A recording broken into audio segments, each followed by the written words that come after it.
after knowing that we are not the light, then we are called to become light. Only and only then shall we become light to others. Once we know that we are not the light and that we must search for this light. Our prayer for this year, brothers and sisters, is for all of you to become the light bearers. Dalhin ang liwanag ni Kristo kung saan kayo naroroon. Your mission, should you accept it this year, is to be a light wherever you are.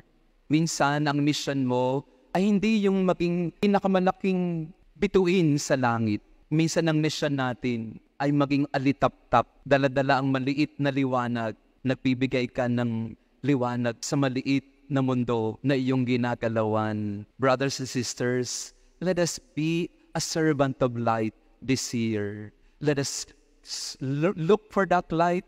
Let us draw light from the real source of light, then carry it with us wherever we go. Sa mga kausap nyo, give light. Sa pamilya natin, give light. Yun ang paglilingkod. Service is to be light wherever you are.